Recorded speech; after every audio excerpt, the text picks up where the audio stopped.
नमस्कार दोस्तों, आप सभी का लॉ सीखो के दैनिक समाचार विश्लेषण में। तो चलिए आज के आर्टिकल देखते हैं। आज हम एक ही आर्टिकल के बारे में बात करेंगे जो कि द हिंदू से लिया गया है। तो आधार के चलते हुए कौन सी बाधाएं देखने को मिल रही है हमारी जन कल्याण योजनाओं में, उसके बारे में ये आर्टिकल बात करता है। उसके बाद में हमारा न्यूज़ इन फ्लैश होता है जिनमें हम महत्वपूर्ण समाचारों के बारे में चर्चा करते हैं। तो चलिए मैं आगे बढ़ूँ उससे पहले लॉ सीखो के एक कोर्स प्रोजेक्ट मैवरिक के बारे में बात करना चाहूँगा। ये कोर्स केवल 100 रुपये की राशि में अवेलेबल है। अगर आप क्लैट की तैयारी कर रहे हैं तो आपके लिए ये कोर्स काफ़ी ज़्यादा लाभदायक हो सकता है।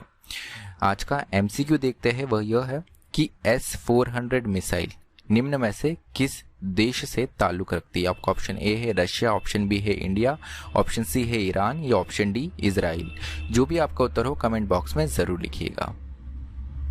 वर्णनात्मक प्रश्न भी देख लेते हैं आज का, वो यह है कि आधार वेरिफिकेशन, जिसे आधार जांच भी हम कह सकते हैं, इसके क्या फायदे हैं, साथ ही कौन से ऐसे स्टेप्स, कौन से ऐसे कदम ज़रूरत है जिससे हम इस सिस्टम को और अच्छा बना सकते हैं। आप आपका उत्तर 250 शब्दों में लिख सकते हैं। तो चलिए हमारा जो पहला आर्टिकल है, आधार एज अ हर्डल, कि आधार एक बाधा के रूप में देखा जा रहा है, उसका कारण क्या है और ये क्यों आर्टिकल में ये कहा गया है राइटर के द्वारा कि आधार एक हर्डल, एक बाधा बनते हुए जा रहा है। तो अगर हम समाचार में देखें तो सुप्रीम कोर्ट के सामने एक पिटीशन आई है जिसमें ये आरोप लगाया गया है, जिसमें ये एलिगेशन लगाए गए हैं कि 3 करोड़ राशन कार्ड होल्डर्स जो है उनका राशन कार्ड कैंसिल कर दिया गया क्योंकि आधार डेटाबेस से यहाँ पर उनका राशन कार्ड लिंक नहीं हो पाया। तो इसको एक सीरियस एलिगेशन माना है सुप्रीम कोर्ट ने, एक संघीय एलिगेशन, एक संघीय आरोप इसको यहाँ पे माना है सुप्रीम कोर्ट ने। तो यहाँ पर इसके चलते हुए सुप्रीम कोर्ट ने इस बात का एलिगेशन को भी माना है कि यहाँ पर आधार जो लिंकिंग के कारण जो राशन कार्ड कैंसिल हुए उसके कारण बहुत सारे राज्यों में स्टारवेशन के कारण, भूखमरी के कारण लोग मरे भी हैं। तो अगर आधार और जन कल्याण योजनाओं की अगर हम बात करें तो अगर हमारे देश में अगर हम देखें तो 90% जो लोग हैं उनके पास में आधार नंबर, आधार कार्ड उनका है। वही अगर कोर्ट के स्टैंस देखें कि कोर्ट के सामने आधार को लेकर ये कोई पहली दफ़ा नहीं है कि मामला गया है। 2018 में इंडिविजुअल प्राइवेसी का रीजनेबल रिस्ट्रिक्शन जो है वो आधार प्रोग्राम को माना गया था। तो यहाँ पर जन कल्याण की जो योजना है उनको पूरा करने के लिए आधार सहायक होता है, इसलिए यहाँ पर एज ए रीजनेबल रिस्ट्रिक्शन जो एक ज़रूरी यहाँ पर सीमा रहती है किसी भी अधिकार की, वो मानी थी। तो 2021 में 4:1 की मेजॉरिटी ने bench rejected a review petition. 2021 में 4:1 की मेजॉरिटी से भी यहाँ पे इसकी रिव्यू पिटीशन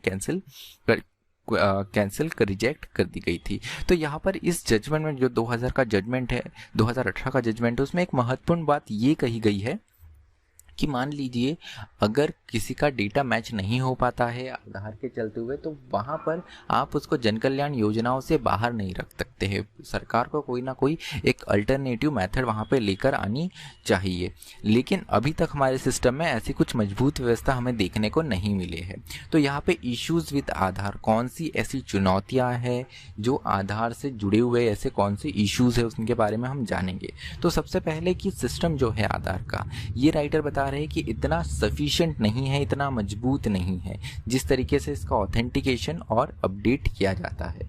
तो यहाँ पर उसके साथ में आधार को बैंक से भी जोड़ दिया गया है जिसके कारण डायरेक्ट बेनिफिट योजनाएं जो हो, जिसके द्वारा डायरेक्ट लोगों के खातों में पैसा जाता है, वो भी कहीं ना कहीं इससे हैम्पर हो रही है, इससे प्रभावी हो रहे हैं। तो यहाँ पर आधार पेमेंट ब्रिज बनाने के लिए आपने काम तो किया था, लेकिन आधार का खुद सिस्टम इतना मजबूत नहीं है जिसके चलते हुए लोगों को बहुत ज़्यादा परेशानियां झेलनी पड़ रही है, खासकर उन लोगों को जो कि एक निम्न तबके से आते हैं। उसके अलावा failure in authentication leads to delay in disbursal of benefit.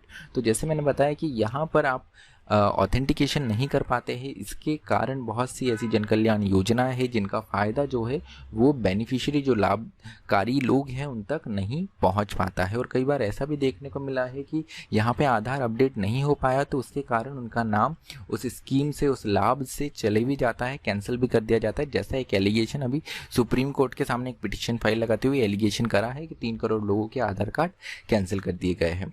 तो यहाँ पे झारखंड की 2017 की रिपोर्ट है जिसमें इस बात को माना हुआ है कि स्टारवेशन डेथ हुई है, भूखमरी से लोगों की मौत हुई है यहाँ पर कहीं ना कहीं, जिसमें आधार एक बहुत बड़ा फैक्टर है। उसके कारण लोगों को जो फ़ायदा पहुँचने चाहिए वो भी उन तक नहीं पहुँचे हैं। तो यहाँ पर सेंटर और स्टेट गवर्नमेंट को ज़रूरत है कि वो एक ऐसे सिस्टम के साथ में आए, एक अल्टरनेटिव सिस्टम के साथ में आए जिससे लोगों की ये जो समस्या है वो सॉल्व हो पाए, उसका निदान हो पाए। जो कहीं ना कहीं 2018 का जो जजमेंट है उसमें भी सुप्रीम कोर्ट ने कहा है कि यहाँ पर पब्लिक वेलफेयर स्कीम से आप किसी को उनकी स्कीम से जो उनका अधिकार है उससे डिनाई नहीं कर सकते, आपको एक अल्टरनेटिव वे लेकर ही आना पड़ेगा।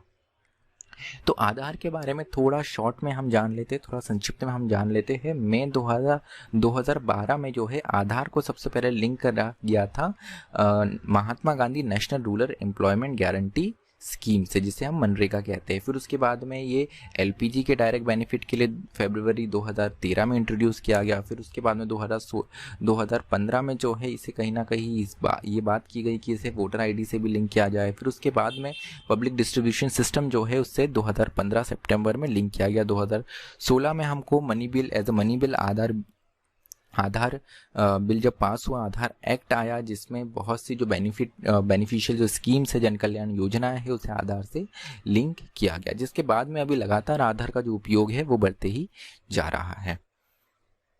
तो चलिए आज अब हम आते हैं न्यूज़ इन फ्लैश पे। तो न्यूज़ इन फ्लैश जो है आज का ये प्रित्जकर प्राइज 2021 के बारे में है। तो ये जो प्राइज़ है ये जो बड़ी बड़ी इमारतों के शिल्पकार होते हैं, जो आर्किटेक्ट होते हैं, उन्हें दिया जाता है। तो इस वर्ष ये जो अवार्ड है ये फ्रेंच आर्किटेक्ट डुओ एने लैंगटॉन और जीन फिलिपी वासल को दिया जा रहा है। तो यहाँ पर इनका नेवर डेमोलिश प्रिंसिपल से यहाँ पर जो नोशन ऑफ सस्टेनेबिलिटी है, जो स्थिरता का एक यहाँ पर न्यू माना जाता है, जिसके 3 पिलर है, अर्थव्यवस्था, पर्यावरण और समाज।